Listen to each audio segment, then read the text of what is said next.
Okay, let's go.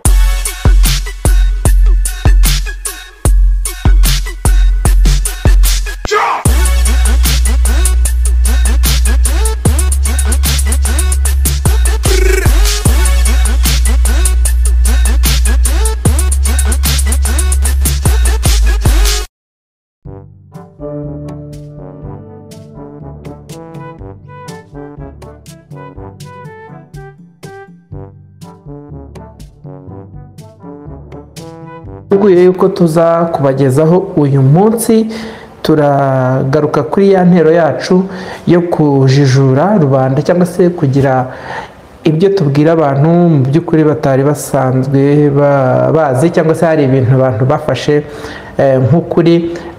Twebwe rero nka Dr. Richard Official tuba twaje kugira ngo tubahe amakuru y'impamo, amakuru donc y'imvaho dufitiye gihamya nk'abaganga nyine, kugira ngo dukure urujijo mu bantu cyangwa se dukure igihuha muri sosiyete. Ari muri urwo rwego rero twebwe nka Dr. Richard Official tuba twaje kugira ngo nyine tuganire, tushyire umucyo ku bintu bigiye bitandukanye abantu bagenda bavuga. Akaba ari muri urwo rwego rero twifuza kugira ngo abantu mwese mudukurikiye mudushyigikire, mukore subscribe kugira ngo nyine tubashe kwigana. Ushaka amakuru yizewe y'ubuzima ujya kuri Dr. Richard Official.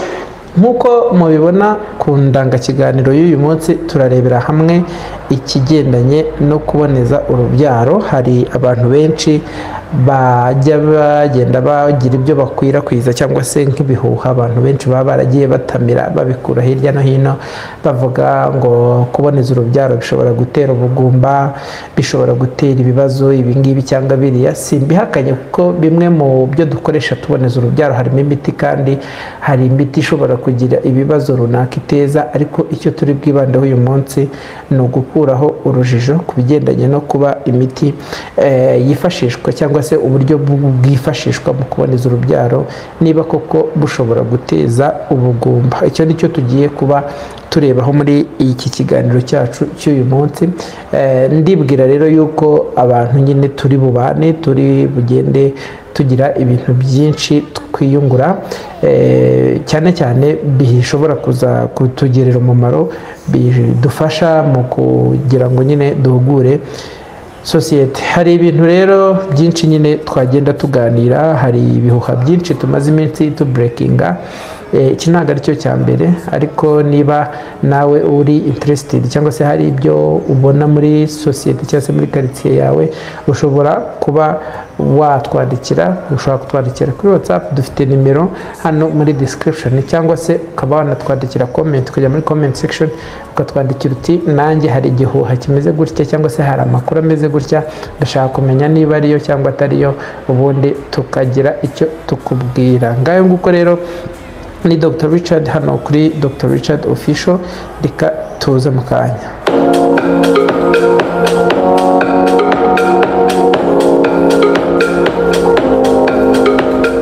Alright, ni muri urwo rwego rero dukomeje no gushimira abantu bagiye bakora subscribe, abantu bakora subscribe kuri Dr. Richard Official. Rwose duhuye banumva nabakora mu ntoki, kubera yuko mu by'ukuri muri abantu b'agaciro cyane kuri iyi channel yacu.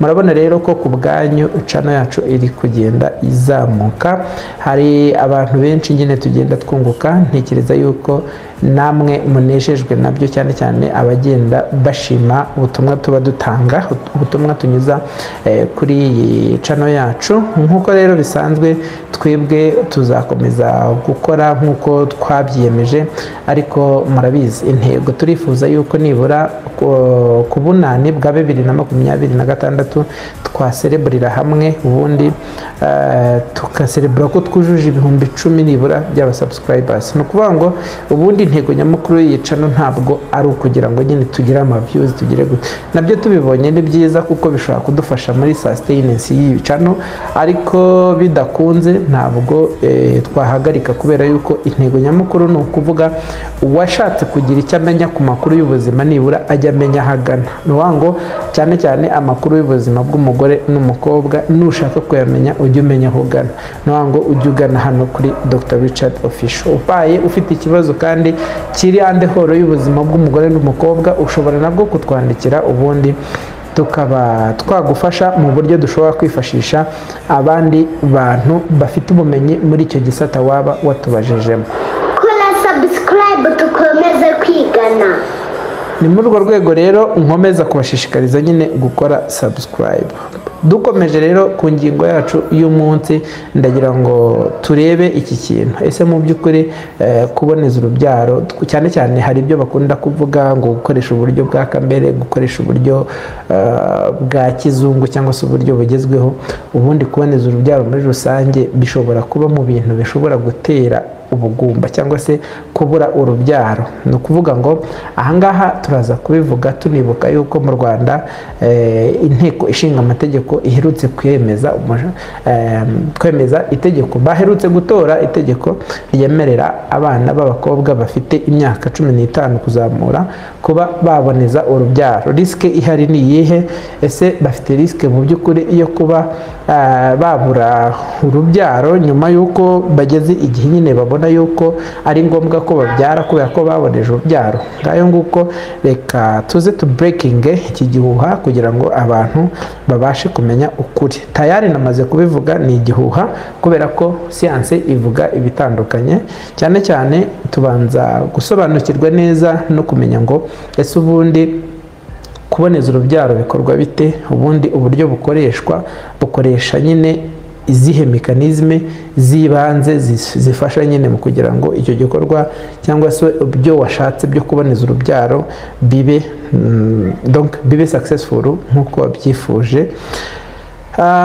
Kuboneza urubyaro rero wenda nk'uko byumvikana muri iryo jambo rigenekereje ry'Ikinyarwanda, ni uburyo nyine bwifashishwa mu kugira ngo niba uri umuntu usanzwe ukora imibonano mpuzabitsina idakingiye, ushobora kuba warashatse cyangwa se utarashatse, ube wabasha nyine kugena igihe cyo gusama, igihe cyo kubyara. Niba warashatse ukabasha kuringaniza nyine imbyaro, ukabasha gushyiramo espace hagati y'umwana n'undi, ukanabyara abo wowe wateganyije kandi wateganyirije, kubera yuko iyo umwana avutse wamuteganyaga, waranamuteganyirije, ubuzima burushaho kuba bwiza. Burya nawe ubushyira itafari ryawe mu kubaka u Rwanda twifuza. Ngayo nguko rero kuboneza urubyaro mu ncamake ni uko nk'uko twabyita. Hanyuma icyo tugarutse nyine ku ngingo zacu, ntabwo ndi bubure kubaha akagakura. N'impamvu yatumye mpitamo gutanga iki kiganiro uyu munsi, ni ukubera nyine hari agakesi nahuye nako ndi kwa muganga uyu munsi, niko katumye nyine ngira ubushake bwo kuvuga nti reka noneho nanjye ngira icyo mvuga nyine kuri iki kintu cyo kuboneza urubyaro. Umwana w'umukobwa w'imyaka 23 yaje, ntabwo ndi buvuga amazina ye, kwa muganga murabizi nyine tuba tugomba kugira ibanga. Umwana w'umukobwa w'imyaka 23 yaje ansanga muri consultation, ubundi agira ibibazo nyine atangira kumbaza. Ni ukuvuga ngo bimwe mu bibazo yambazaga byari ibijyanye n'uko nyine yaboneza urubyaro. Ubundi ntabwo akiri umukobwa nyirizina, amaze iminsi mike yimariye, ariko uko bimeze ntabwo, bitewe n'uko ubuzima buhagaze ubu ngubu, ntabwo bumva bifuza guhita biyangaja mu bigendanye no gusama ndetse no kubyara.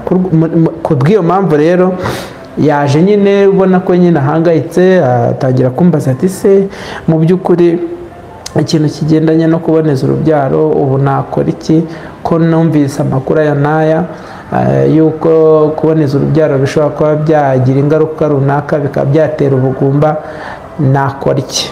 Ndavuga nti amakuru musangije mu byo twaganiriye, wenda ngerageje kwihuta, ndavuga nti ibi byaba byiza aya makuru nyasangije n'abandi bantu kugira ngo mu by'ukuri nabo bayagire, kubera ko hari abantu benshi baba bafite amakuru atariyo kandi duhari ndetse na leta cyangwa se n'isi uko igenda yivolvinga yaragiye iduha amahirwe YouTube nk'izi zihari, dushobora kuba twagira uburyo dufasha sosiyete mu bushobozi butari bwinshi cyane. Nk'ubu nta bintu byinshi binsabye nyine kuba nategura icyo kiganiro bwanjye nkiyumvisha ko ndi ready, ubundi nkatangira nka streaminga live kuri YouTube. Ibyo ni ibintu byoroshye cyane, ntekereza yuko n'undi uwo ari we wese wabikenera rwose nawe yajya abikora uba ufite icyo wumva ushaka kwigisha sosiyete. Ntagiye muri ibyo cyane rero, icyabaye namusobanuriye nyine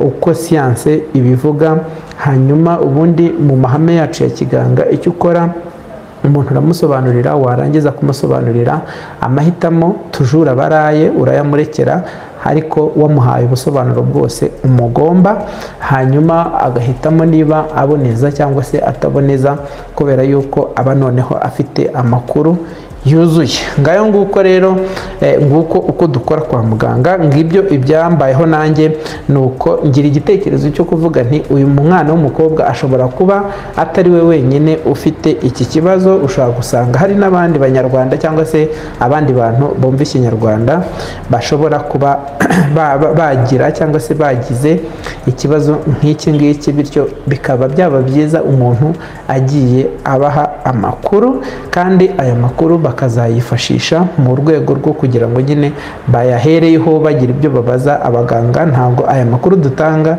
ari ayo kugira ngo uhite ugira umwanzuro runaka ufata ku buzima bwawe, oya, ni ukugira ngo ugire ubusobanuro bw'ibanze ku bintu runaka, noneho ube wahera kuri ibyo ugira ibyo uganira n'umuganga wawe, umuganga wakubonye, umuganga wagusuzumye, umuganga mwaganiriye, wagukoreye ibizamini byose bisabwa bitewe n'icyo wagiye urwaye. Ngayo nguko rero, noneho reka twinjire nyirizina tumenye nyine byinshi kuri ibi bintu bigendanye no kuboneza urubyaro ndetse n'ubugumba.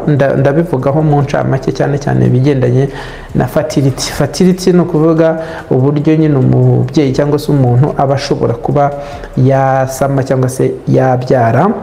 Rwa ngo ubundi ibintu bigendanye no gusama murabizi, ni imibonano mpuzabitsina idakingiye iba hagati y'umugore n'umugabo. Umugore akaba ari mu gihe cy'uburumbuke, noneho ryagi ry'umugore ritegereje intangangabo yarigeraho, nuko bigakora icyo twita zygote mu ndimi z'icyongereza. Naryo ni igi ariko ririmo uturemangingo ndangasano tw'umugabo ndetse n'uturemangingo ndangasano tw'umugore. Ibyo nibyo bizakura nyuma bikavamo urusoro, bikavamo umwana ukiri mu nda, bikazavamo uruhinja igihe yavutse. Ibyo nicyo twita fertility. Noneho contraception rero ni ikindi kintu noneho kiza kubuza ya nzira yo gusama, kikarivasinga ya nzira yo gusama. Niba wagombaga gusama wakoze imibonano mpuzabitsina, kikaba cyabihagarika. Hari uburyo bugiye butandukanye, hari ubwitwa uburyo bwa kamere, hari uburyo bwa kizungu nabwo bugabanyijemo ibice bitandukanye, hari uburyo bw'imiti nyine, hari uburyo bw'udupira, hari n'uburyo bwo gukora nyine wifashishije izo bita condoms cyangwa se za prudence cyangwa se gapote, bitewe n'aho uri. Buriya abantu bagenda babyita amazina atandukanye. Muri urwo rwego rero, kugira ngo nyine mbisobanure, nuko nguko mu ncamake nagenda mbigarukaho. Kwa ko uyu munsi ikiganiro nyirizina atari cyo kuboneza urubyaro, ndagira ngo nyine ndashaka gukompara kuboneza urubyaro no kuzagira ubugumba nyuma igihe wifuje noneho kuba wabyara. Icyo siyanse igenda ibivugaho, ariko mbere y'uko wenda njya mu byo siyanse igenda ibivugaho, ndagira ngo nyine ngaruke. Ese ubundi ibi bihuha nk'ibi biba byaravuye he? Usanga nyine byaragiye bikuririzwa cyane cyane mu mico. Abantu baba bagenda bagira aho bakura amakuru hirya no hino, rimwe na rimwe badafite n'umwanya wo kuyaverifiya ngo barebe neza niba ayo makuru koko ariyo.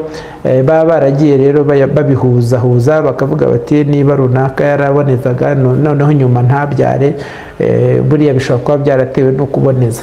Kandi mu by'ukuri hari impamvu nyinshi zishobora guteza icyo twita primary infertility cyangwa se secondary infertility. Ngo primary infertility ni igihe umuntu atigeze abyaraho na rimwe, ngo igihe cyose kuva wavuka ntiwigeze ubyaraho na rimwe, iyo ni primary infertility. Noneho kuba warigeze kubyaraho rimwe cyangwa kabiri cyangwa karenga, noneho nyuma wakwifuza kongera kubyara, icyo gihe ntubyare, ibyo babyita secondary infertility. Ni ukuvuga ngo rero iyo wakoresheje, abenshi nyine ubwo turacyari kureba etiology, kureba ahantu ibintu byaturutse, ese mu muco ibi bintu bifite imizi mu muco, ibi bintu bifite imizi hehe mu by'ukuri. Abenshi imizi nyine bayikomora mu muco, abantu bakuru muri quartier baba bazwiho ko bafite amakuru nyine bazi n'ibyo bari kuvuga n'ibyo ari byo. Abenshi usanga nyine aribo bakwirakwiza amakuru nk'ayo ngayo, aho usanga umuntu ashobora kwicara akavuga ati njyewe naraboneje, nyuma y'uko mboneje ntabwo nongeye kubyara kandi nashakaga akana, nyamara ntiyibuke ko nta bushakashatsi bwimbitse yakoze bugaragaza impamvu atabonye umwana. Hari impamvu nyinshi zishobora gutuma utabona umwana, nyamara ubushakashatsi bugaragaza ko akenshi ntaho ziba zihuriye no kuba waraboneje, kubera yuko ukuboneza ubwabyo, iyo cya kintu kibuza intangangore n'intangangabo guhura mu buryo bwabyo, ngo bitewe n'ukuntu bigiye bitandukanye, iyo ugikuyeho za ntanga zirahura nyine umuntu akongera akaba yasama. Icyakora bumwe mu buryo, cyane cyane uburyo bw'imiti nk'amahormone nka za progesterone n'ibindi, iyo miti ishobora kuba yateza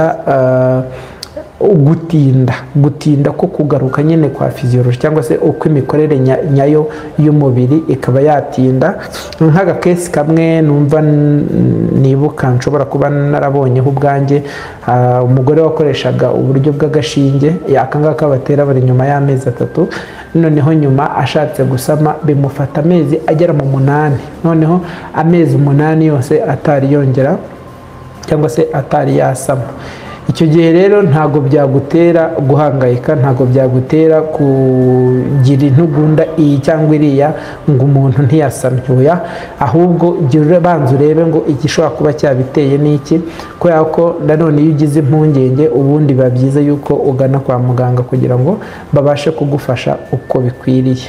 Naho ibindi bitari ibyo rwose uba uri kwihemukira, ushobora kwihemukira wowe ubwawe cyangwa se ugahemukira n'urugo rwawe, kubera ko hashobora kuza mu rugo stress zitari ngombwa. Izo stress zikaba zishobora kugira byinshi zangiza ku mubano wawe n'uwo mwashakanye, ndetse niba hari n'umwana wenda mufite nawe bikaba byamugiraho ingaruka, kubera ko iyo mu rugo hatangiye kuzamo ibintu by'intugunda, buriya ntabwo biba ari sawa cyane. Tugarutse rero ku bintu bigendanye n'uburyo nyine bwo kuboneza urubyaro, hari uburyo nyine bw'agapira nk'uko nigeze kubivuga, agapira gakoresha cuivre cyangwa se umuringa. Iyo ako gapira ubundi gashaje, ubundi bavuga ko gasaza hagati y'imyaka 10 na 12, iyo gashaje buriya fonctionnement yako cyangwa se uko gakora buriya birahagarara, agakurikiraho nyine kuba umuntu yagakuramo. Naho iyo ushaka gusama mbere y'uko gasaza, nanone bisaba kugakuramo, ubundi bivugwa ko ukigakuramo, siyansi igaragaza ko ukigakuramo burya uba ushobora kuba watwita. Hanyuma kondomu yo murayizi, cyangwa se gapote cyangwa se agakingirizo. Buriya agakingirizo nta kindi gakora, kaba akangaka kagenewe abagore cyangwa se aka k'abagabo, ni ukuvuga ngo nta kindi gakora uretse nyine kubuza za ntanga zisohotse mu gitsina cy'umugabo kuba zagenda ngo zigere hehe, zigere mu gitsina cy'umugore, zibe zanageraho intangangore iri. Ibyo rero iyo bibaye gutyo buriya kwa heri biba birangiye, nta bundi buryo nyine. Noneho nyuma iyo byo gukoresha agakingirizo kubera impamvu wari warahisemo ubihagaritse, gusama biri automatique. Ni ukuvuga ngo ikindi kandi twareba ni ukuvuga ngo ubundi agakingirizo gashobora kurinda umuntu gusama ku kigero kingana iki. Ubundi ubushakashatsi bugaragaza ko nibura agakingirizo gashobora kurinda umuntu hejuru ya 80%.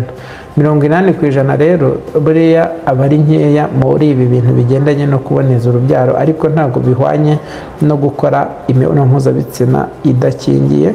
Kwa kagakingirizo iyindi avantage gafite ntabwo kakurinda kuba watera inda cyangwa se wasama inda gusa, ahubwo kanakurinda kuba wakwandura izindi ndwara cyane cyane zandurira mu mibonano mpuzabitsina. Ntabwo ari icyo ngicyo rero turi butindeho cyane, ahubwo turaza kugaruka noneho ku kintu kigendanye n'aho twagiye dukura amakuru. Nawe wenda niba ufite uburyo ushishikaye ushobora kuba wajya kuba wabisomaho cyangwa se wabirebaho, ushobora kureba ku mbuga z'umuryango w'abibumbye wita ku buzima WHO cyangwa se OMS, cyangwa se ukareba CDC y'Abanyamerika, Center for Disease Control and Prevention, cyangwa se ukareba n'izindi journal nyine ziri scientific, izindi article ziri scientific zishobora kuba zagufasha kugira ngo wiyungure ubumenyi kuri icyo kintu.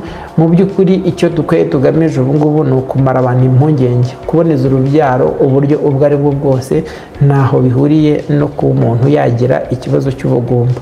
Icyakoza uramutse nyuma yo gukuraho uburyo wabukoreshaga uboneza, uramutse umaze amezi 12 ubonana n'umugabo cyangwa ubonana n'umugabo wawe mu buryo buri consistent cyangwa se buri buhoraho nibura 3 mu cyumweru, ni ukuvuga ngo ukabona gusama ntago bikunze bigafata amezi 12, burya uzihutire kugana kwa muganga bakurebere icyabaye, kuko nkuko twabigarutseho buriya ushobora kunanirwa gusama kubera izindi mpamvu, ariko ntukihutire guhita uvuga uti ni uburyo bwo kuboneza urubyaro nakoresheje nibwo bunteye iki kibazo. Noneho rero uyu mwana arabasaba ati subscribe koko. Ushaka amakuru yizewe y'ubuzima ujya kuri Dr. Richard Official. Alright, twakomeza noneho kugira ngo turebe noneho n'ibindi bishobora kuba bijyanye n'iyi ngingo nk'uko twari twayihisemo uyu munsi. Wenda mu biganiro byacu bikurikira dushobora kuba tuzabigisha ku buryo butandukanye cyane bwo kuboneza urubyaro, ariko noneho tuzagenda tureba nyine ibintu bitandukanye, harimo ni gute uhitamo uburyo bwiza, uburyo bukunogeye bwo kuba wakwifashisha uboneza urubyaro. Ese ni gute ni ryari wahitamo cyangwa se wabona ko ari ngombwa yuko uburyo wahisemo ugomba kubuhagarika. Ese ni ryari wajya kwa muganga? Nubundi kuba wafashe uburyo bwo kuboneza urubyaro babuguhaye ntabwo biba bihagije, hari ibimenyetso cyangwa se ibindi bibazo ushobora kugira. Muri icyo gihe bikaba ngombwa yuko ujya kwa muganga kugira ngo ubashe kuba wafashwa bitewe n'ikibazo runaka wagize. Abenshi bakunda kugira ibibazo byo kuva, tuzareba n'ubundi ese ibibazo byo kuva bikunze kugaragara mu bagore bakoresheje uburyo ubu cyangwa buriya bwo kuboneza urubyaro akenshi biterwa n'iki. Ibyo biganiro byose biri imbere birabategereje. Hanyuma ubundi natwe nyine tuba kwa muganga hari ibintu nyine bitandukanye tugenda duhura nabyo. Hari nk'igihe umugore aza akaba yakubwira ati rwose iyo nza kuba narabimenye kera mba naraboneje urubyaro, noneho bikaba byarandinze nyine kuba naragiye mbyaragura n'iki bitewe n'ukuntu nyine muba mwagiye muganira. Ni ukuvuga ngo abenshi nyine nta makuru bafite. Twebwe turabibona ko abantu muri rusange nta makuru bafite, kandi mu by'ukuri abantu bakeneye amakuru kugira ngo babashe kubaho. Abantu bakeneye amakuru kugira ngo babashe gukora ibi cyangwa biriya kandi bibafitiye akamaro. Noneho ibindi wenda tuzagenda tugarukaho. Ndatekereza ko dushobora kuba twagize ikiganiro kitari kibi. Nshishikariza abantu baba batatangiranye natwe, nyaboneka ushobora gusubira inyuma ukareba nyine aho twatangiriye, cyangwa se ukaba nkagushishikariza nyine kureba video yose ukayirangiza, cyangwa se kubera yuko iyo turangije gukora video nk'uku nguku ihita yiuploadinga kuri YouTube channel yacu, ako kanya bisaba rero yuko nawe ushobora kuba wajyaho cyangwa se ukajya ku mbuga nkoranyambaga zacu, zaba kuri Facebook, kuri Telegram, kuri WhatsApp, ama WhatsApp group, WhatsApp channel, byose biri hano muri description, ushobora kuba wabisangamo ubundi tukaganira cyangwa se ukareba ibyo tuba twavuzeho. Muri rusange rero wenda ngenda ngana ku musozo, igihuha cyo kirahari, ibyo ntago tubishidikanyaho, igihuha kirahari ko mumbabarire, igihuha kirahari ko abantu bakoresheje uburyo runaka bwo kuboneza urubyaro akenshi bikunda kujyana no kugira ikibazo cyo kunanirwa kubyara igihe babishaka. Mbibutsa ko mu Rwanda bemeje itegeko nyine ryo guha umwana w'umukobwa ufite nibura imyaka 15 uburyo bwo kuboneza urubyaro igihe abukeneye, yemerewe kuba yabufata. Ariko se rational cyangwa se impamvu ibiri inyuma ni iyihe? Ese baba bazi yuko hari ingaruka byagira mu bigendanye no kuba umuntu atazabyara, noneho bakafata umwanzuro wo kwemeza ririya tegeko? Ko buriya kugira ngo itegeko nka ririya baryemeze habaho consultance, bakonsulta abaganga bafite ubumenyi muri ibyo bintu, bakonsulta izo ubwo buryo nyine bwo kuboneza buba bwaragiye buturuka, kugira ngo nyine bagire amakuru yose akenewe kugira ngo babashe gufata umwanzuro nk'uriya bafashe. Ngayo nguko rero buriya icyo nakubwira tunashingiye no ku byo nyine siyansi iba yagiye itwereka, nta kibazo rwose kuba waboneza urubyaro wifashishije uburyo ubwo ari bwo bwose uhisemo mu gihe kindi kandi wumva ukeneye kongera kubyara. Iyo bwa buryo ubuhagaritse gusama birakunda. Icyo kora hari igihe wenda hashobora kubaho nko gutinda, ariko gutinda ntago bikunze kubaho. Icyo kora kuri bakeya bibaho, akaba byamufata nk'amezi 2, 3, 4, 5 no kurengaho. Icyakora biramutse bigeze mu mezi 12 buriya ugirwa inama yo kugana abaganga ubundi tukareba uburyo tugufasha. Ngayo nguko rero ndumva ubundi ikindi wenda nakora cyangwa se nababwira, ubaye ufite ikintu wumva tutavuzeho mu byo twagiye tuganira, ukumva kandi ari ikintu cy'ingenzi twasangiza sosiyete kuri iyi ngingo n'izindi ngingo wumva izo arizo zose, cyane cyane ingingo ziba zitandukanye z'ibihuha ziri hanze aha ngaha, ushobora kutwandikira muri comment,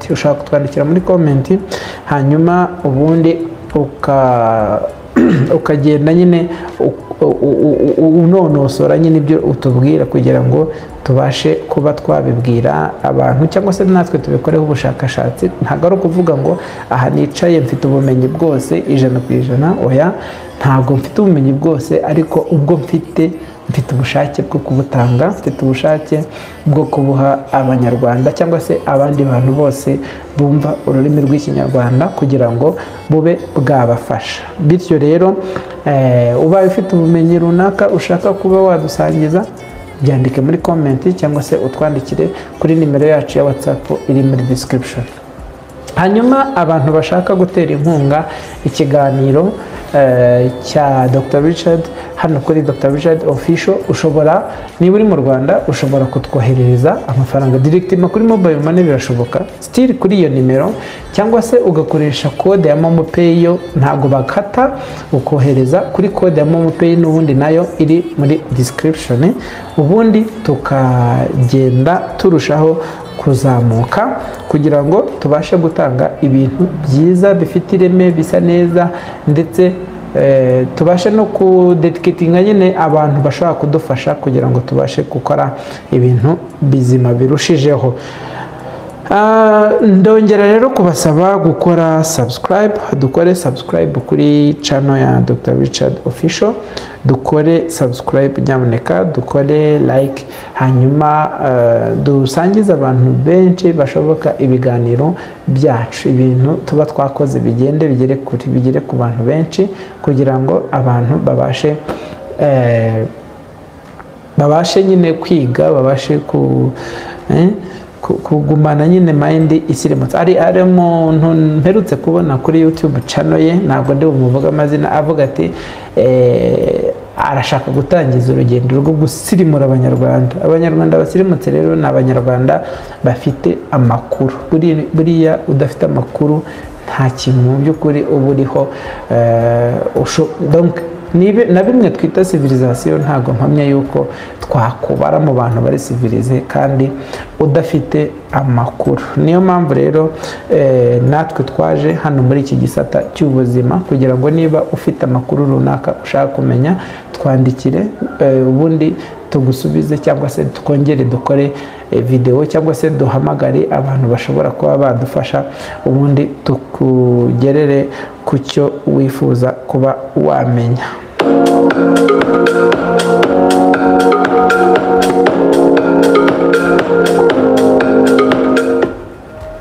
Kora subscribe tukomeze kwigana. Nk'uko byumva rero, nukora subscribe nta kindi nyine uri buje gukora hano, turaba tugiye kwigana. Niba rero ureba ibiganiro byacu, kirebe kuva gitangiye kugeza kirangiye, ubundi wizere ko ibyo twigishije byose wabyumvise. Ciao ciao.